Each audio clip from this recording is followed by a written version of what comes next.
It's so great that you're all here. I know you've been working hard, moving around everywhere, doing a lot of press for this film. So, I hope you still can be as enthusiastic as we are in talking about this film. One thing that struck me watching the film was how thrilling a ride it was, how I was literally on the edge of my seat for the film. But when you describe the film to someone, like I told my husband, well, it's sort of about the speeches that Churchill made, just over a short period of time, and there's no real action scenes or no war scenes specifically. Yeah. When you read the script, was it obvious how thrilling and how tense the film was going to be? Anyone? Not particularly. I think it was obviously a challenge for Joe to. I think he approached it, even though we know the outcome, we know the ending. He approached it as a sort of. Sorry, my microphone was talking about. Is it?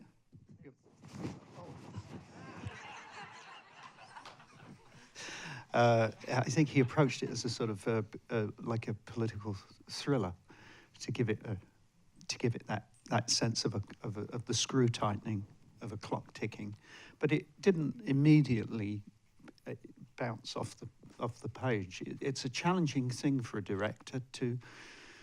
It's a lot of words. It's wordy, and it is in confined spaces. It's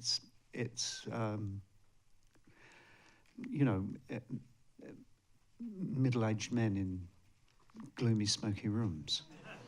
Yeah. And Kristin. Yeah. There's a fantastic line in the film, once the prime ministership has been endowed upon Churchill, where he toasts and he says, "Here's to not buggering it up."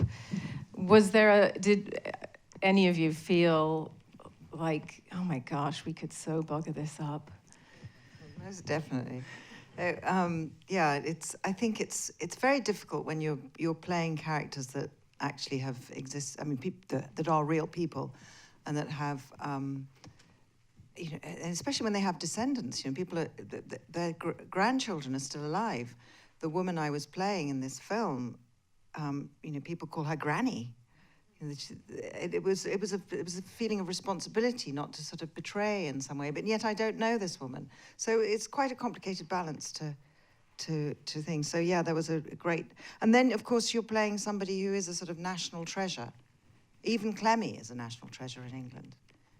She was known for her elegance and her devotion to her husband, and for the things that she said, for her role as what we call nowadays First Lady. When she was very active during the war. She did a lot for the Red Cross. She opened a home for women, maternity thing. She was very supportive of all the women working in the munitions factories. She was, next to her husband at all times. And you've got to make sure that this comes across, and she isn't just sort of decorative. Which we tried hard to do. That was one of my questions later, actually, was that I feel like in your career you've avoided playing wife roles, very much so. And here you're playing a wife who's known more for her husband, but she is such a remarkable woman that I felt like after I went away and read the things you just said about the awards she was given for her work during both wars, I felt like she should have a movie, right? Yeah. There's but I want to be in it. There. Could you do the sequel? So that might be a bit more tricky. Yeah. Well, I don't know. Well, talking of playing famous people, Ben, you play King George VI, who I don't think I would have either Gary or you particularly thought of you for the casting. No. But then I'm not a casting director, luckily. And you did manage to look awfully like him and give an amazing, nuanced performance. Thank you very much. And he is someone who I think it could be easy to, with the stammer, it could be easy to fall into caricature. So how did you approach his role? Well, I mean, the first order of business really is just to. I always find it so disappointing when I hear an actor with an accent and then I have to hear their real voice afterwards. So, unlucky guys, but there you go. I mean, but there you go. It was just really watching the newsreels at the time, trying to get a sense of what I could hear him talk about, evidentiary stuff. It's worth noting that the most classical kind of large looming piece, the King's Speech, that stuff takes place earlier than this. So Lionel and his work has evidently gotten better. I mean, I haven't heard a lot of the stuff from before they started, as it were. But yeah. What else did you ask? Oh yeah, no, and Joe. I was rapt when he offered it, because it was really out of the box, and it was it was daunting. It was daunting, but you do the work, and then hopefully the rest follows. Did you? I'm so intrigued. I talked to the writer Anthony McCarten just the other night at one of these things, and I still, unless you go through the script line by line, I'm still very intrigued as to what was historical record and what he wrote, which is great because you don't know. Like his writing was so good that it wasn't like, well, that was Churchill, that's not Churchill. Do you know what I mean? But I'm intrigued by the relationship between the King and Churchill and those scenes, which I assume were not historical record. I mean, did he really say, "I nap at 4" to the King? Oh yes, Really? No, he did. Yes, he had his. He always had his. He had to have his nap, and then would awaken recharged. He had probably had quite a good lunch. Lunch was very important to him. Yes. He wrote a letter to a letter to Clemmy in 24. He said, "Champagne at every meal, and lots of claret and soda water in between." And that was, if we're to be wed, this is how it goes down. That won her over. Yeah, I could see why. Gary, you're again reading the sort of the brief biography of Churchill. I mean, he was born with a silver spoon in his mouth. The best schools, the military. He was born at Blenheim Palace. If you guys saw this, look up Blenheim Palace online and imagine that being your house, right? It's phenomenal. So, you clearly had a very different upbringing, background. Work wasn't, some nepotism, I think, was involved with Churchill along the way. So how do you then, what's your process to get inside a man? Because I know everyone's talked to you about the makeup and all that, but that's external. How internally do you get into the head of Winston Churchill? Well, coming from the wrong side of the track. Yes, exactly. Because you weren't born in Blenheim Palace. I visited Blenheim Palace. Yeah, he was born in Blenheim. I was born in Bermondsey.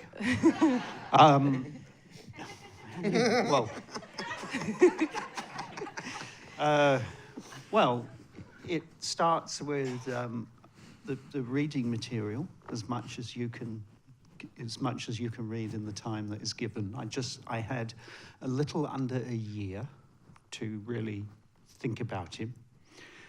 And I started with the recordings. So I started sort of from the outside in with the speeches. And there's a certain cadence and a certain rhythm to his speaking, which is different from him speaking publicly and privately. So reading material, newsreel footage. Churchill has often been represented as this sort of old curmudgeon who is shuffling around in his carpet slippers with his, dropping cigar ash all over his waistcoat. And that people tend to either, they present him sort of like later in the war, or in infirmity, as Michael Gambon did with that piece that they did. And so you have an image in your head and you think, am I really thinking of Churchill, or am I thinking of Albert Finney or Robert Hardy or right. someone else? Yeah. So I went to the newsreel footage, and in 1940, the Churchill I saw was energized, had vitality, had a sparkle in his eye. He had a cherubic sort of naughty grin on his face, loving life. He was dynamic. So that was a key into, seeing him like that. It was a revelation, because it was not the Churchill that I imagined. But I did. There were two things. The two things that helped. I was privileged enough to sit in his chair in the war room, and on the left-hand arm of the chair are these deep divots from his fingernails, and on the right-hand side is all the scratches on the arm from his family ring. And that's psychology, that's behavior, that's all of that now is in this piece of furniture. And another very telling piece of footage where he was later in life, not dealing with our story, but later in life he was giving a speech to one of the guilds, one of these many speeches that he would give, and a very receptive crowd. And he had a frog in his throat and reached and sipped water. And he sips this glass of water like that and puts it down and then says, "I don't often do that." And it was an absolute key to who he was. It's self-effacing, the humour, cheeky. So that was the man that was the path I was on with Winnie. He's Sir Winston Churchill, but he's also a pig, isn't he? And the script does a great job of showing us the doubt that he struggles with, and I think the fear and the indecision and the weight of all that upon him. Kristin, as an actor, have you had? Can you talk about moments of doubt that you've had in your career? I think times your darkest hour, so to speak. Right now? Yeah. No, I can't. No. God. It's always like this, isn't it? It's always... I think we're all in the same boat. Yeah. I am longing to come here and do another play. That's what I want to do. But, thank you. You've got some tickets already. I've sold 10. But it's constant doubt, isn't it? And then enormous enthusiasm when somebody tells you you've got the part, and then doubt from there on, and then regret, and then enthusiasm, and it just keeps going round and round and round. The best thing's getting the phone call. Yes, indeed. Still, Yeah, you all still feel that way. You get the phone call and you go, "Oh, what? I'm playing Hamlet." "Oh, wow, I'm playing Hamlet." And then you put the phone down and you go, "Shit, I'm playing Hamlet."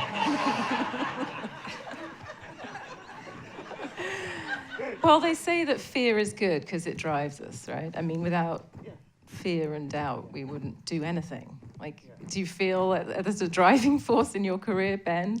Of taking roles that, not fear perhaps, but challenge you? Oh, resentment works as well. Revenge, resentment, hatred.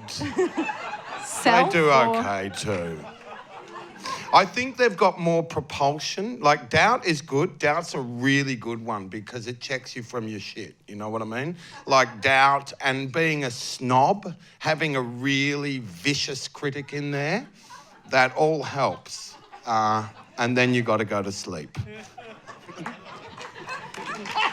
Masterclass. I just watched the documentary Jim and Andy on Jim Carrey's time behind the scenes playing Andy Kaufman on Man in the Moon. I don't know if you've seen it yet. It's on Netflix starting today. It's a fantastic. It's fantastic. It's a great It's show. streaming. You can watch it. I mean, it really shows the lengths that Jim Carrey went to, the lengths that Andy Kaufman went to. He didn't just play Andy Kaufman. I mean, he wasn't just Andy Kaufman. He played. It's very meta. But in it, Jim Carrey auditioned for Andy Kaufman, and he says in a later interview looking back on it that until you audition, he put himself on tape.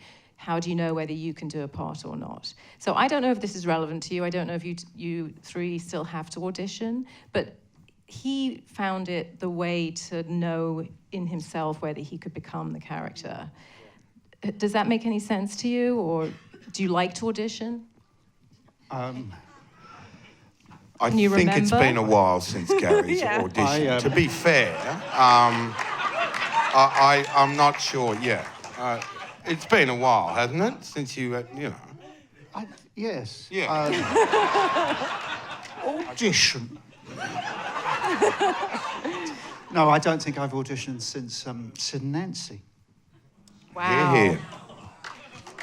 But my point was, I know you don't have to, but did it help no, ever?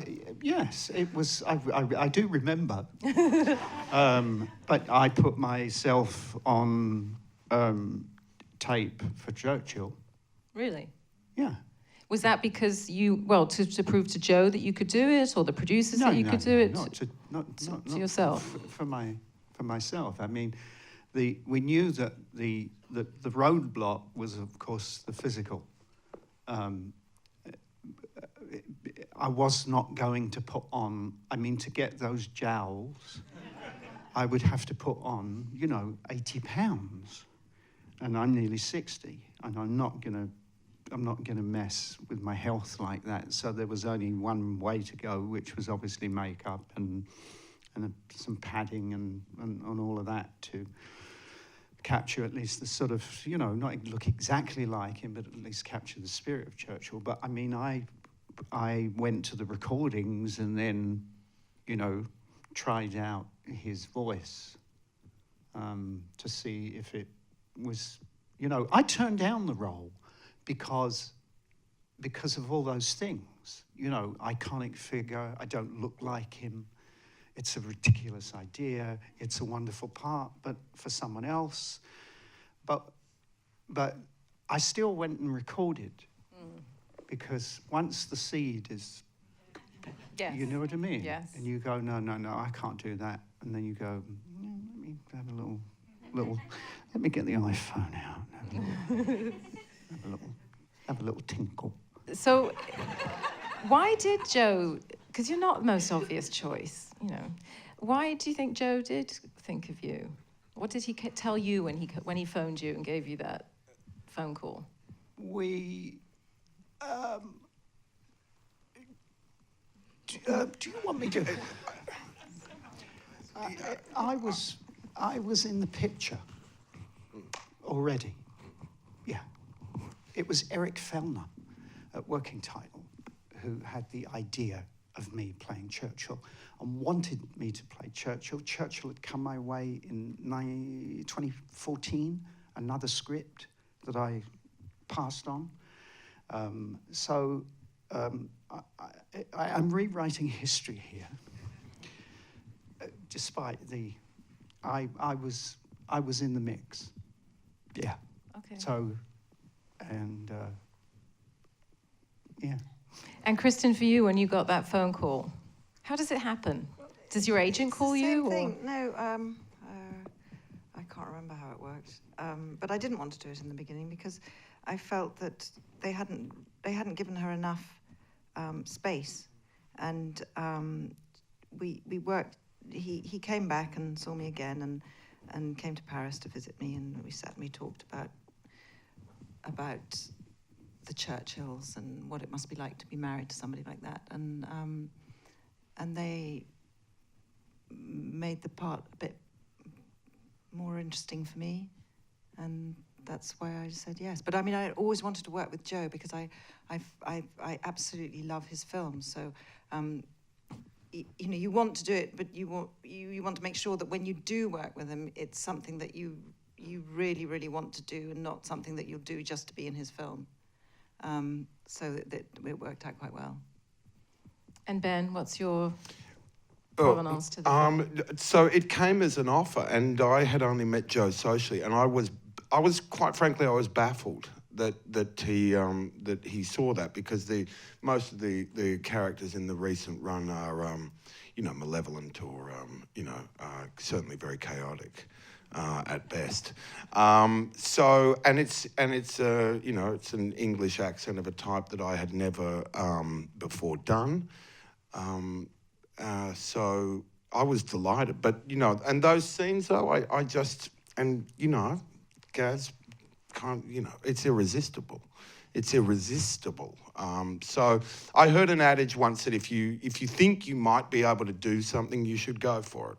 And so I went for it.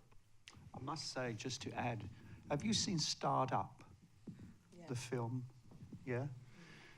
And this is just by the way, but your accent, your London, South London, North London accent in that film is absolutely remarkable. I am a Londoner. Yeah, that's me. Yeah. And That's fantastic. Oh, yeah. Thank you. Yeah, But- up. Ben. Thank you. Oh, have you seen that? Yes. Yeah, that's me.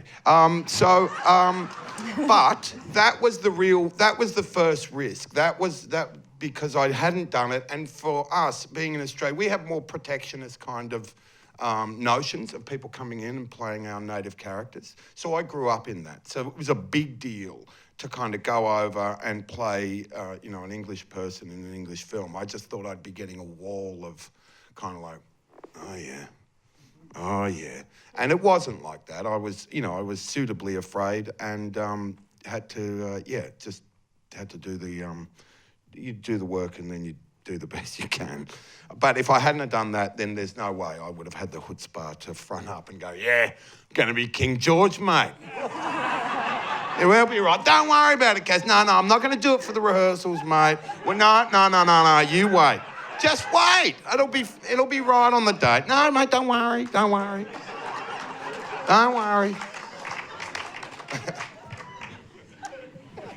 Well, as we're sort of on the subject of accents, there's a question. We're going to take some questions from the audience. This one's from Billy Coben, and it's aimed at Gary, but I think Ben, you can all answer this equally. Except I love the way I read it. It says you have tremendous breadth as an actor, and I read it as you have tremendous breath as an actor. Which sort of took me back to Friends. Friends. Your starring turn on Friends. Oh, my friends, yes. Remember that? I just saw it recently. It made me think of that. So all of you, tremendous breadth as actors, and play both Americans and British perfectly. Do you practice American versus the Queen's English? Or, you must do, right? Well, I've Not lived you. here. No, I've lived here a long time. It's less of a challenge than it was. I've lived in America for 30 years. So have I. Yeah. Well, I can't do an American accent, though. Are you an actor? No. Well, here we are then. No, obviously not. I've got my badge. I've got my credentials. Right. You've got your SAG card. I've got my SAG card. I just have a SAG card. Ben, you've obviously, you all do it so well. That's what's so impressive. Thank you. It takes a while to get it, but once you sort of find out more or less where they live, then you sort of know their address, and you might get a little bit lost in the neighbourhood every now and then, but you know roughly where it is, and so you can go back there. But finding it, look, it's one thing to be able to sound like someone, but you have to be able to move around in it, and and do the do, and that just takes time. That's the only thing with this stuff. It's not how well you do it, it's the amount of time that you are willing to sort of devote to it, plus what your natural ear is like, et cetera, et cetera. I'm looking at the questions, because there's a very good question here from Doug Rossi, but we sort of covered it, which was, the darkest hour. I think I must have stolen that from your question, by the way, about what you do to get through your darkest hours as an actor struggling. But I'll move on to Mark. I think maybe we've covered this one too, but after all your preparation is complete and before you're set to perform, what are the most effective things you do to lose yourself in the work as if for the first time? That's good. We hear let it go, let the work go incessantly, but how do you actually achieve that? So anyone want to take that one? Well, for Darkest Hour, we had, it's unheard of. We had 4 weeks rehearsal, and we were in a room together, and other actors, and Malcolm Story and Stephen Delane, and so we got to move as the people. We got to say these words out loud, work with each other, we got to feel comfortable and familiar with each other, and that was a huge bonus. So often you're asked to sort of turn up and do it. Sometimes I've not even met the director till the first day. It's very odd, very odd. It's amazing anything's any good, truly. But with Joe, I was going to say with Joe, we got we all just got to just live for a while with each other. Yeah. All right, this is anonymous. Oh. So I'm going to direct it at Ben because it leads into something he said. What is your approach to giving despicable characters humanizing qualities? Have you ever found it difficult to do so when playing a villain? I mean, again, please, all of you, chip in. Well, I mean, first of all, I don't think of them as, if you start by thinking of them as despicable, then good luck. They may well be that, and they may well be performing that function in the thing, but it doesn't help you much. You just do the scenes. You know what I mean? You just look at the words, you do the scenes, and you find what's going on, and then there's a big difference between the battle map and the battleground. And you can get really caught up in the battle map and what you're going to do and how you're going to flip this way and then I'm going to bounce it back like this. And then you get there and you're with an actor that has a completely different idea and a director that has a different idea and it's nothing like you thought. You just use your ear and listen and respond. That's it. That's the ball game. For me. You have to like them too. Yeah. There was an odd thing many years ago where Laurence Olivier was having a very trouble with a role, and he despised the character, and was told, you'll never be any good as this character, unless you find some redeeming thing about him that you can attach onto. It's that.